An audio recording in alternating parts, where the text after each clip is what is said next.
In the last 5 years, our country has fought through the most challenging times since the Second World War. As I stand here as your Prime Minister, I can't help but reflect that my first proper introduction to you was just over 4 years ago. I stood behind one of the podiums, upstairs in the building behind me. I told you that we faced a generation-defining moment and that we as a society would not be judged by some government action, but by the small acts of kindness that we showed one another. You met that challenge, and then some, and I have never been prouder to be British. And when I introduced the furlough scheme, I did so not because I saw a country simply in need of desperate help, albeit we were, but because I saw a country whose future hung in the balance. I could be bold and trust in the tens of millions of you at home that you would rise to the moment, or I could accept the inevitable millions of job losses and pick up the pieces. In truth, it was no choice at all. I have never and will never leave the people of this country to face the darkest of days alone, and you know that because you've seen it. As I did then, I will forever do everything in my power to provide you with the strongest possible protection I can. That is my promise to you. Because for so many of us, it's easy to forget the scale of what we've been through. We were hit by a pandemic that upended normal life. Who would have thought that the government would ever tell us how many times a day we could leave our homes? Then, just as we were recovering from COVID, war returned to Europe, with Putin's invasion of Ukraine sending your energy bills spiraling. I came to office, above all, to restore economic stability.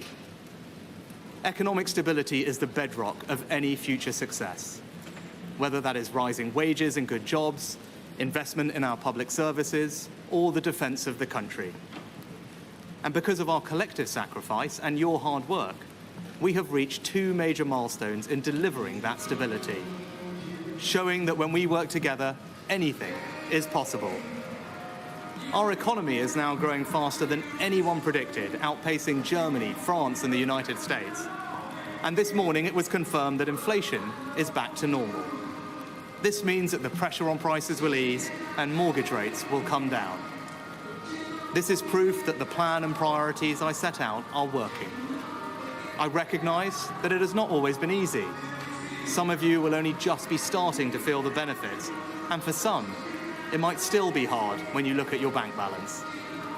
But this hard-earned economic stability was only ever meant to be the beginning.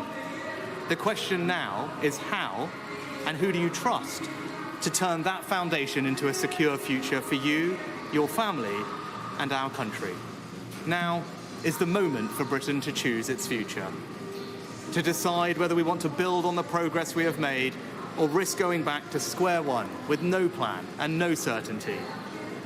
Earlier today, I spoke with His Majesty the King to request the dissolution of Parliament. The King has granted this request, and we will have a general election on the 4th of July. This election will take place at a time when the world is more dangerous than it has been since the end of the Cold War. Putin's Russia is waging a brutal war in Ukraine and will not stop there if he succeeds. That war has also made it all too clear the risk to our energy security. In the Middle East, the forces of Islamist extremism threaten regional and ultimately global stability. These tensions are exploited by extremists who seek to undermine our values and divide our society here at home. China is looking to dominate the 21st century by stealing a lead in technology.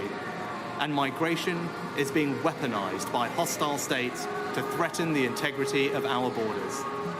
And these uncertain times call for a clear plan and bold action to chart a course to a secure future. You must choose in this election who has that plan, who is prepared to take the bold action necessary to secure a better future for our country and our children. Now, I cannot and will not claim that we have got everything right. No government should. But I am proud of what we have achieved together, the bold actions we have taken, and I'm confident about what we can do in the future. We've tackled inflation, controlled debt, cut workers' taxes, and increased the state pension by £900. We've reduced taxes on investment and seized the opportunities of Brexit to make this the best country in the world to grow a business.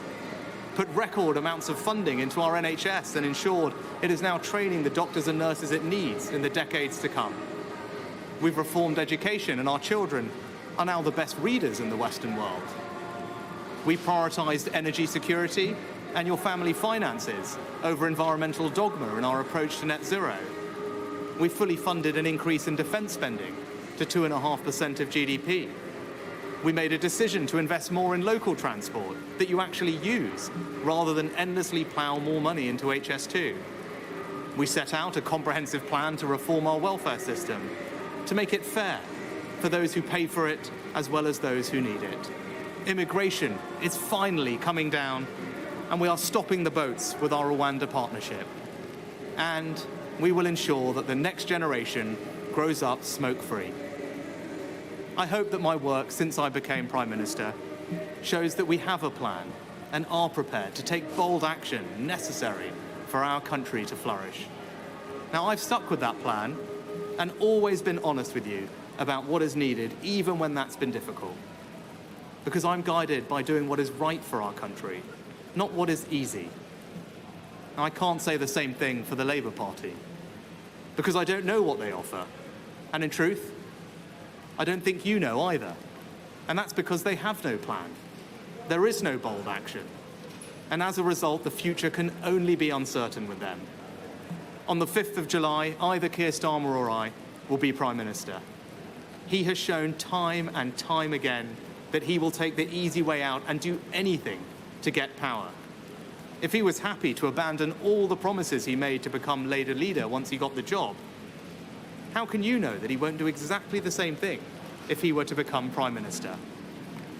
If you don't have the conviction to stick to anything you say, if you don't have the courage to tell people what you want to do, and if you don't have a plan, how can you possibly be trusted to lead our country, especially at this most uncertain of times?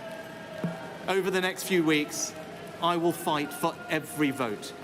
I will earn your trust, and I will prove to you that only a Conservative government led by me will not put our hard-earned economic stability at risk, can restore pride and confidence in our country, and with a clear plan and bold action, will deliver a secure future for you, your family, and our United Kingdom.